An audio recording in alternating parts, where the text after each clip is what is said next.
is hilarious because I'm now doing a talk on technology and mental health. So my blood pressure is testament to how annoying it can be to have mental health and technology in your life at the same time. So yeah, my talk is called Staying Sane in a Digital World. So the first thing that is probably important to know is about me. I'm also going to have to do this to change slide every time. Hopefully you can see that. So I'm founder of a company, a social enterprise called Verbal Remedy. We were founded in 2013 and we actually were based up at NSR Live, so the little student radio that's upstairs. And we were there doing a bit of a kind of woman's hour style talk show for the first couple of years, and then after I graduated we registered it as a company, and now we have a website and about 250, 300 blog posts, about 50 writers. I do different talks and workshops and all sorts of things. In my day job, I'm also a social media manager, so I work for a software company called MBS, which is owned by the Royal Institute of British Architects, so I do all of their social media and advise them on kind of policy and the best way of getting their word out, and also how to empower their staff to best use social media and stuff as well. And the final thing to know about me is that I am a big mental health advocate as well. So I suffer from depression and anxiety, and have been on a small dose of antidepressants since about 2012. And I'm very kind of interested in empowering people to speak about that, and also to have it not affect their daily life as much as possible. And I'm interested in the ways that social media, like my day job and Verbal Remedy and my mental health, all kind of coincide in interesting ways. So that's hopefully what I'm going to speak about with you today. So when we're online, whether it's social media, so Twitter, Facebook, Snapchat, YouTube, or whether it's the barrage of emails, or whether it's Dr. Google and you're able to, at the touch of a button, think that you've got the most horrible thing possible wrong with you, all the way to all the other ways that we use the online world, it can be a bit of a mental minefield. That's not just for people who are particularly susceptible to mental health problems. That can just be in general day-to-day life. It can be really, really stressful to have everything at your fingertips all the time. And I think it's only going to get worse. So I don't know if anyone saw Ruby Wax at Northern Stage yesterday. So she was just across the road at Northern Stage, and she's taking her book tour Frazzled. So she's done a lot on mindfulness and mental health. I think she summed it up really well. I'm literally taking a joke from her now. When she said that in the future she thinks that robots are going to give us in little snow globes to each other as Christmas presents. So the future of AR and technology and user experience and robots and all of that kind of stuff is only going to get worse, and so our mental health problems potentially are only going to get more exacerbated through what we experience online. So that's kind of a little bit of what I want to talk to you about today, but I'm also aware that it's one of the last sessions of the weekend, and I want it to be a bit fun and interactive for you as well, and just to give you a bit of something to take away rather than bombard you with loads of information right now. So a couple of stats for you. 90% of Instagram users are under 35, so that's a huge amount of us, and quite indicative of a kind of millennial young person problem that we have that maybe our parents and older generations wouldn't have experienced as much. I find it constantly fascinating, and I'm not saying that in the sense that I don't do it myself, because I definitely do, of the way that we're always curating our lives to make sure that we have the best outward kind of exhibition of what we're up to online, and I think that's really indicative in this statistic. The next one is that 81% of millennials check Twitter twice a day. So not only are we curating our experiences to look like we're having the best possible time ever, we're also at the touch of a button able to see what Donald Trump recently talked about and how horrendous that is, and we're aware of problems halfway across the world that we feel really bad and we feel really stressed about, but feel also simultaneously really powerless to sort out, which can be another trigger for people to feel stressed, to feel like they're worthless, or their self-esteem or their value is really low. And the next one is that 90% of American millennials own a smartphone, and I bet that probably all of you in the room do as well, and so do I. It's something that is probably in the future going to be surgically implanted into us, the amount that we always use it. It's pretty horrendous. Does anyone not have a smartphone? No, didn't think so. Okay, and the next slide. So what I did to have a look in advance of this talk is that I downloaded an app called Moment. It's totally free. You can download it yourselves and have a look to see what kind of amounts I was using my phone. So how long I was using my phone, what I was going on, and then how many times I picked it up in the day. So I know that this board's a bit far away, so I'll read it for you. I also can't see it because I don't have my glasses on. So it's showing me there a day-to-day thing of what I did. So on last Saturday, I used my phone for 3 hours and 7 minutes of the day. What? Horrendous. I'm using 14% of my waking life on my phone, with my averages of last week. 2 hours and 11 minutes of screen time on April the 16th. I picked my phone up 37 times, including one at 2:40 a.m. I don't even remember doing that. Like, what happened on Facebook for me to need to access it at 20 to 3 in the morning? I have no recollection of having done that at all, which is petrifying when you actually think about what we're doing and how much you've brought yourself out of sleep. Like, it's one thing to wake up and have a drink or go to the loo or whatever, but you're literally, I was looking at a screen at 20 to 3 in the morning, and it just really freaked me out. And if we go on to the next slide, there's a way that you can see this for yourself without downloading the app. So get out your phone now. This isn't a trick. Get out your phones. This is for iOS, so if you have an Android, I'm guessing it'll be pretty much the same thing. Go to Settings, and then go to Battery. Are you there? So if you go to Battery, and then you've either got, on your screen, you'll have an option of like 24 hours or the last 7 days. And that should give you at least percentages, if not actual times, of how much time you've spent on your phone and different apps across the week. Has it worked? Ikra's laughing. Shout out, what have you got?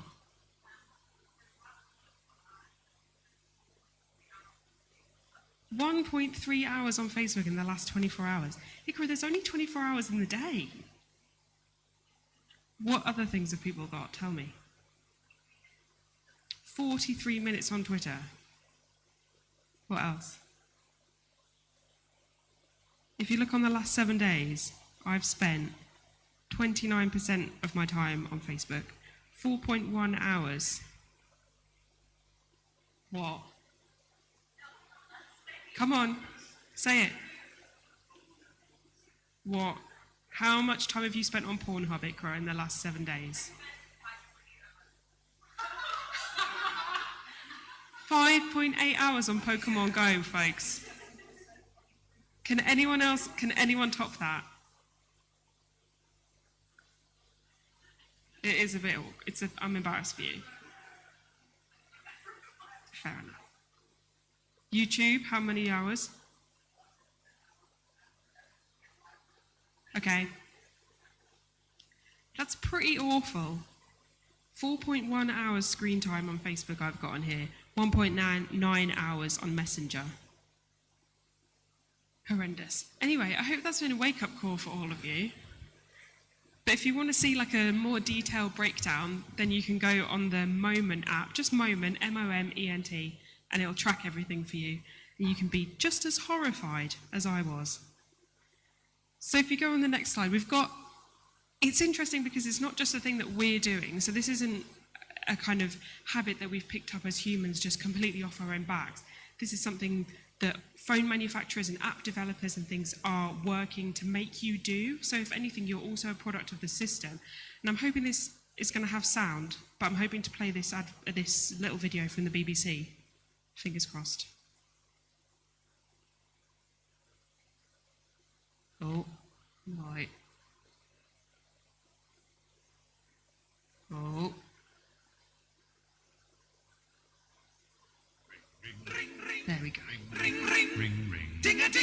Ring-a-ding, ring-a-ding, ring-a-ding, ring-a-ding, ring-a-ding, ring-a-ding, ring-a-ding, ring-a-ding, ring-a-ding. In fact, it's more than design, it's science. For years, phone companies have been perfecting these tricks and techniques that they use to keep you hooked in your phone. It's even got a name, persuasive design. It's a way to design apps that harness the little bits of your brain responsible for forming habits and forming addictions. And what's more, it's everywhere. Take ... That's the sign that comes up when you're waiting for someone to text you back. That's actually persuasive design.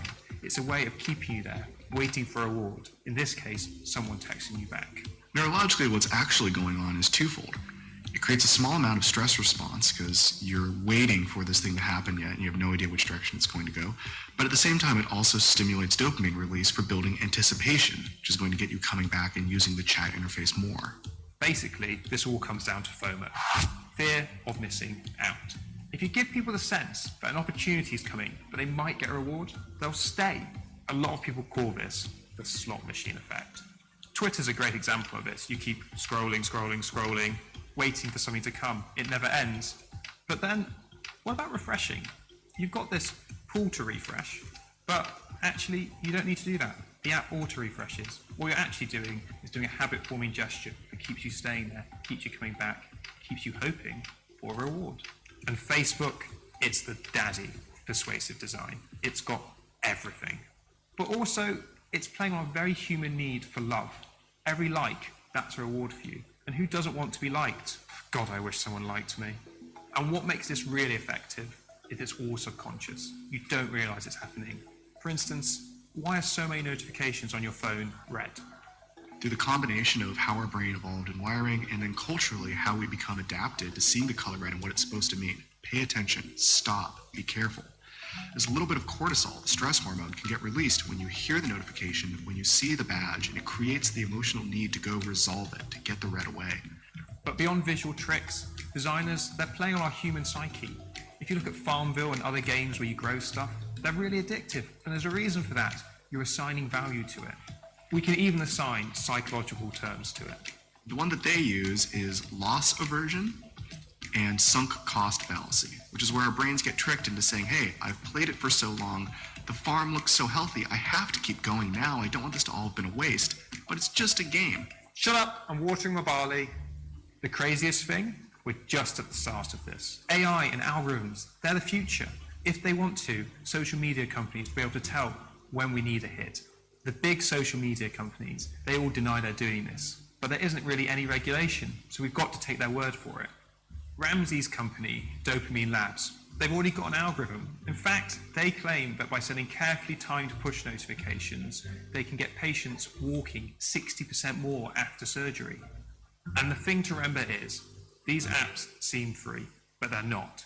We actually pay for it with our time, and that time is something that's then sold to advertisers. How we use this technology and make it work for us, that's going to define the next decade. But really, the question we need to ask is, how much of our time do we want to give it?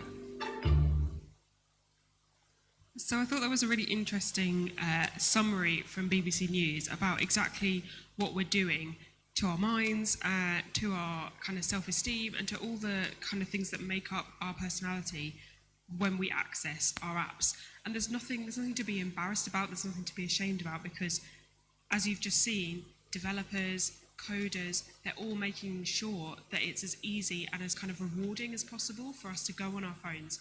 Everything from the colour that they choose, all the way to the different kind of actions and things that you have to make in order to feel that reward more and more. So on this slide, I've got three names. Steve Jobs in the middle, who you'll obviously recognise.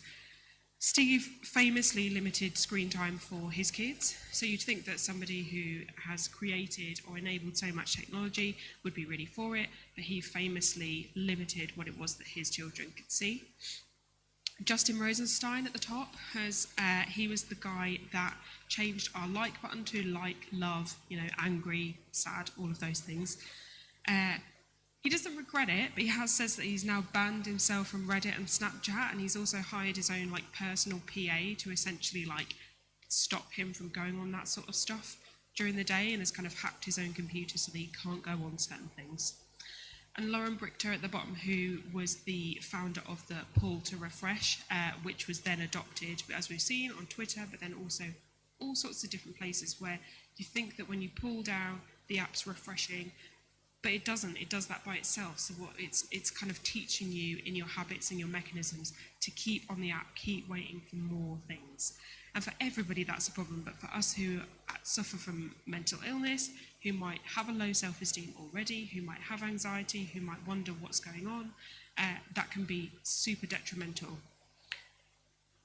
So if we go on to the next slide, I'm looking at a couple of people. So I asked my friends to come and tell me the positives and the negatives that they see on social media. And this is Safi, who I'm sure, because she's been they've been volunteering at the conference, that you'll have met them. And they said, on the one hand, social media gives me a chance to connect with like-minded folk, raise awareness for good causes, and engage in enlightening discussion and debate. And on the other hand, it can create a need for me to constantly validate my actions to the digital audience. And that's really interesting. I'm sure that resonates with a lot of you guys as well. This plus and minus of being connected with your friends, but also them feeling like, oh, what's so-and-so from uni that I haven't spoken to in 6 years doing? And oh, she's married now, and maybe I should be married. And oh, so then, you know, and it just goes on and on. And this big effect when suddenly you're reevaluating your life choices and you really have no need to. And the next slide is from Ikra, who's sitting in front of me. She said that this isn't a picture of her, and she wished it was because this girl is hot, which I totally agree with. The online world is a minefield when it comes to racist abuse, and although I'm quick to shut it down, report it, and block the perpetrators, social media can be a horrible place to be if your mental health isn't great.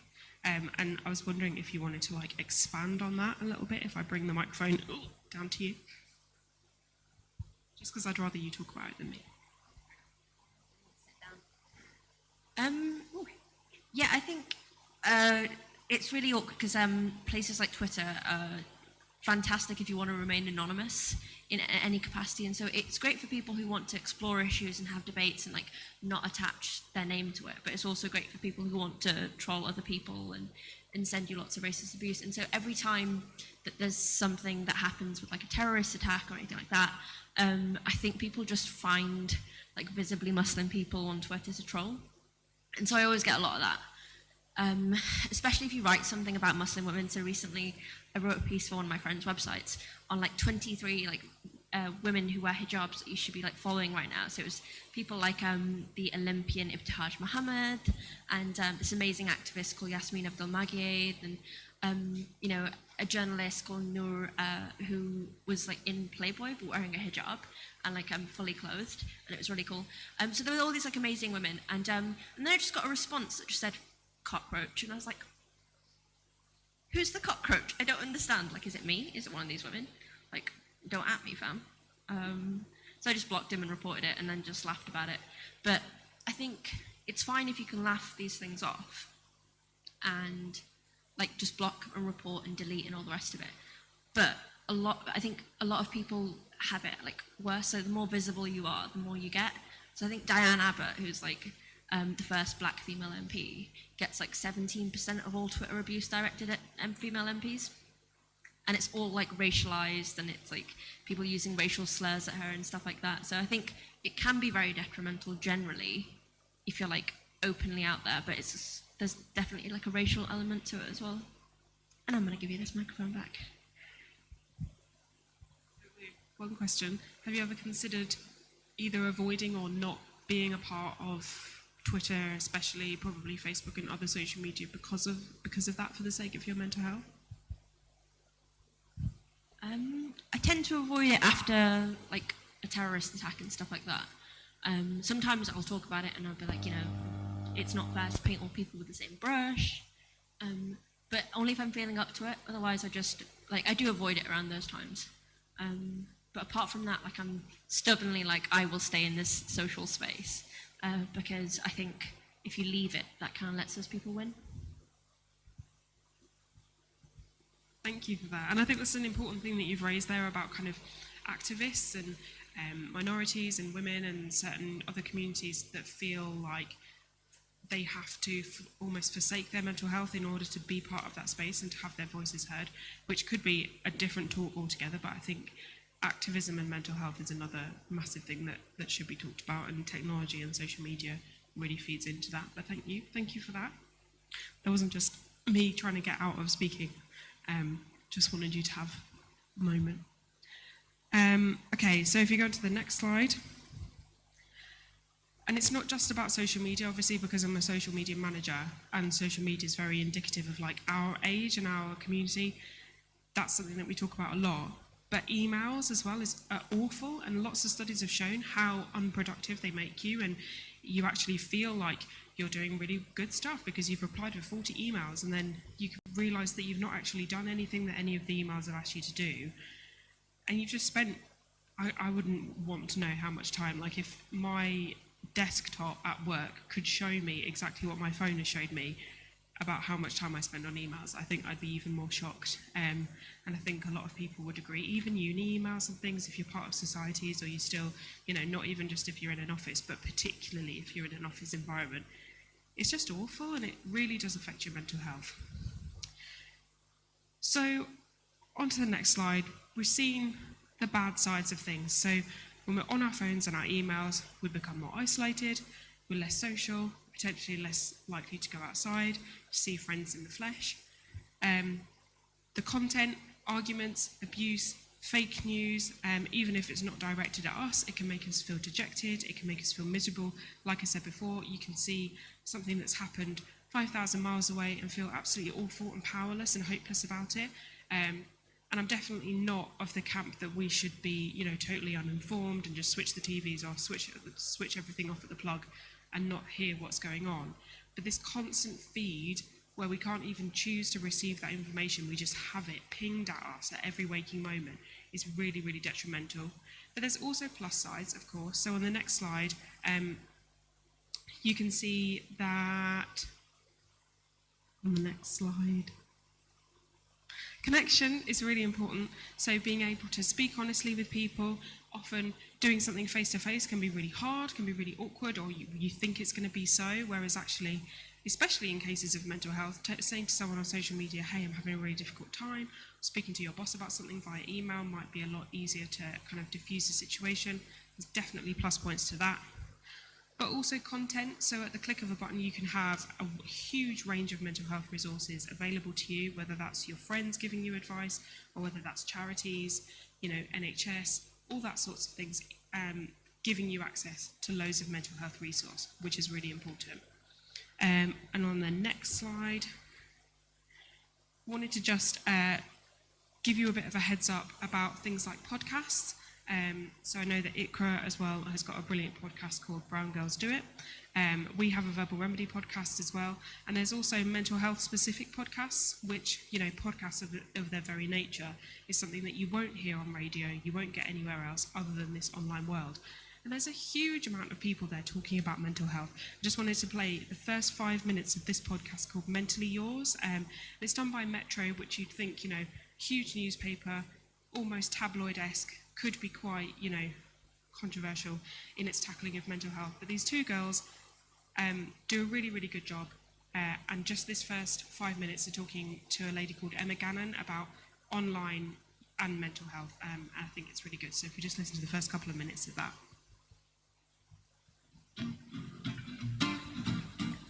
It's mentally yours, from Ellen and Yvette.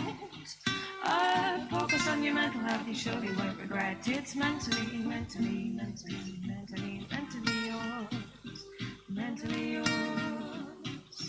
Mentally yours. Hi everyone, welcome to Mentally Yours. I'm Yvette. And I'm Ellen. And this week we'll be chatting to Emma Gannon. We're going to be talking to her all about internet and how that affects mental health, because as both Yvette and I know, internet plays a big part in how you feel about yourself and how you feel about the world. But before we listen to that, let's have a quick listen to last week's, when we were chatting to Rochelle about virtual reality therapy. I've suffered from anxiety generally in the past, but more recently it's been linked to cryptophobia, which is fear of being trapped. So that was us talking about virtual reality therapy. Now let's talk about other virtual internet worlds. Here's Emma.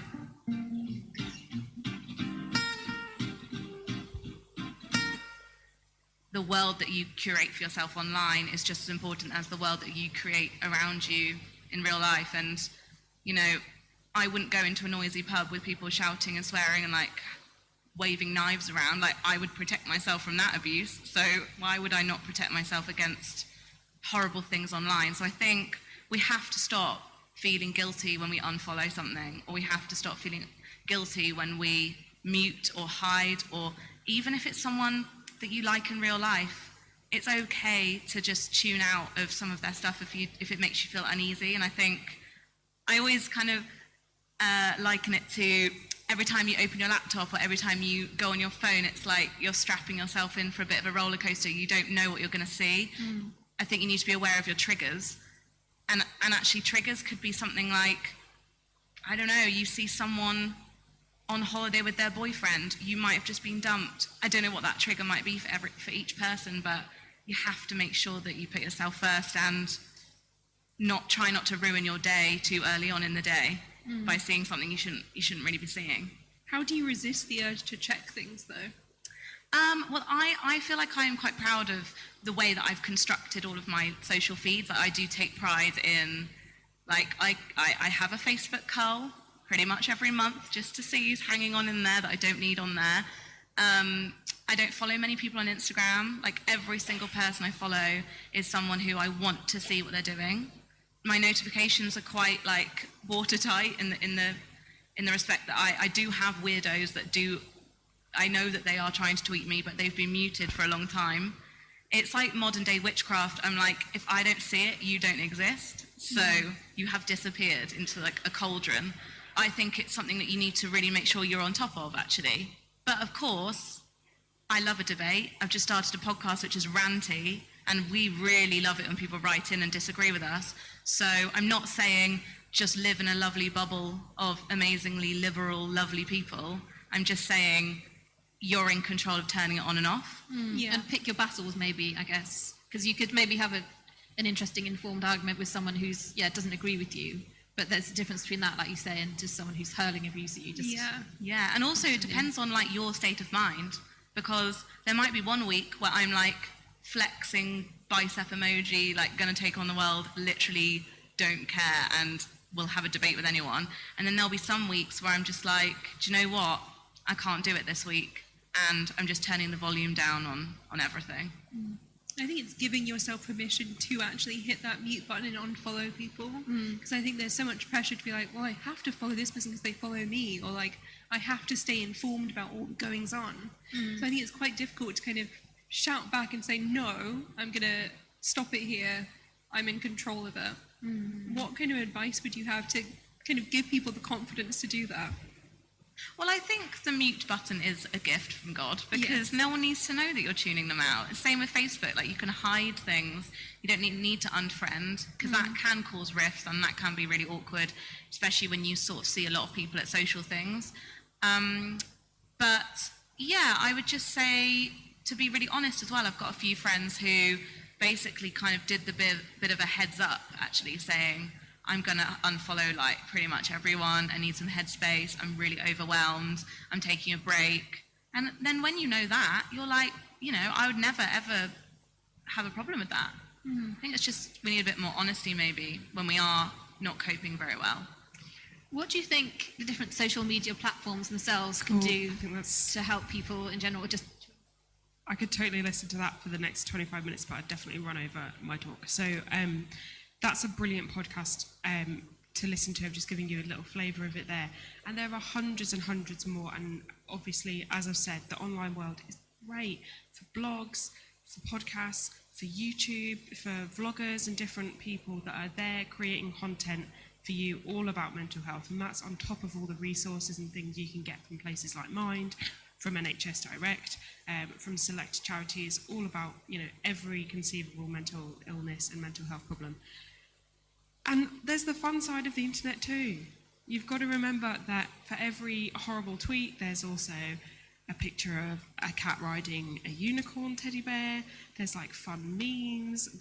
There's just all sorts of great things that we wouldn't have because of the internet. We wouldn't have all seen that hilarious kid and her younger sister or younger brother, I don't know, run in on the guy doing the BBC News interview, no one would have seen that, and all the gifs and the memes that have followed. And that is something that the internet has given us. And I, as a depressed person, am thankful for that. So you've got to remember the plus sides of the online world as well. And in the next slide, there's also an important thing to remember, that the online world can open up avenues for people that maybe don't have as much connectivity in their areas as us. So if we go on to the next one, there was an Australian study that was done where online-based therapies were given to really rural areas of the country where people just wouldn't have had access to GPs and access to the specialist mental health kind of help that we do here in the UK, and especially in a big city like Newcastle. And I'm sure that it's the same in rural areas of the northeast, but especially out in the sticks where people just can't, they're driving hours to get to just a GP, let alone specialist mental health care. So we've got to remember the openings that the internet gives us, as well as the stresses and the strains that it gives us at the same time. So I guess the point of my talk today, if we just nip on to the next slide as well, is just to ask, where do we go?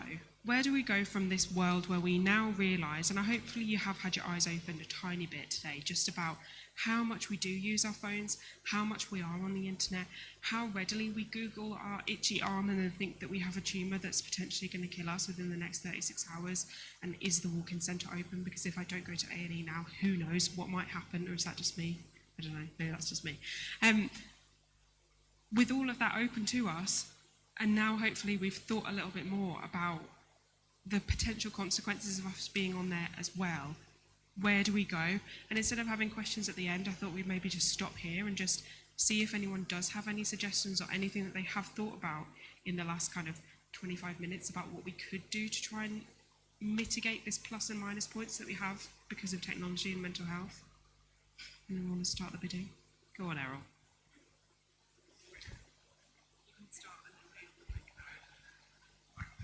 Right, so to be fair, this is something I've been thinking about for the past weekend a bit anyway, where I've been thinking about social media and the internet and how much I use it and how much I attribute, not necessarily like my worth to being productive for my blog and everything else I write for and all of that. And what I've decided to do, other than saying, I'm gonna limit my attitudes towards productivity and being on social media and worth, is actually actively I have an admin time, so I'll get my emails, I'll get my messages, and if they're general just chatting away messages, that's fine. But if I get an email being this is RSVP, at which point you do it through. If it's can we organise something or do that, I've set maybe it's about 7 o'clock, 8 o'clock at night, about then. That's when I'll handle those. So I don't stress about those all day. What am I going to do? What am I going to write? What am I going to say? I need to say something. No, I don't. I need to look at that. I'll look at that later. I don't need to produce something now. I don't need to respond right now. I can just do all of those.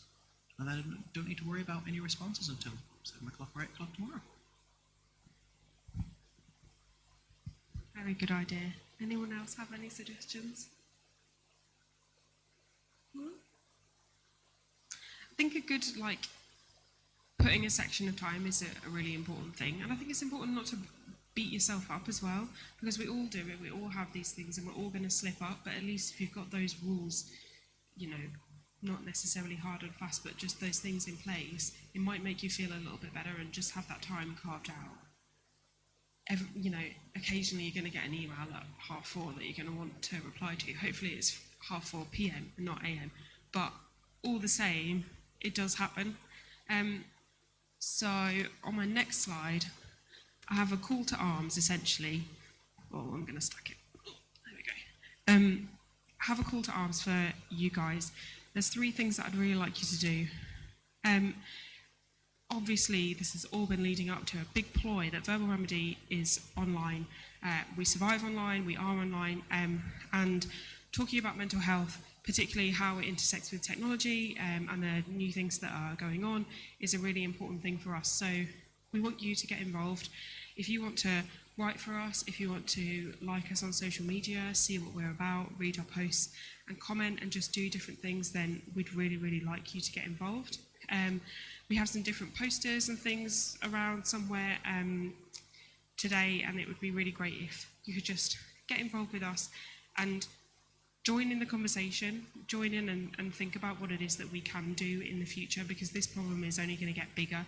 It's not always a problem. I think AR and technology and all those sorts of things are amazing, and they're not just going to be downsides. There's not just going to be horrors awaiting us. There's going to be massive plus points as well for connectivity, for community, and also for disability and the way that we connect and communicate with each other. So it's hugely important to remember that, and if you have any insight, which I'm sure you do, you might not think you do, but you do, because you're an individual with your own individual experiences about this, then please get in touch with us. Send us an email, let us know what you think. And yeah, I think my last slide is just the title slide again. So thank you very much for choosing me and coming along and having a listen. And yeah, please get in touch and enjoy the rest of your day as well.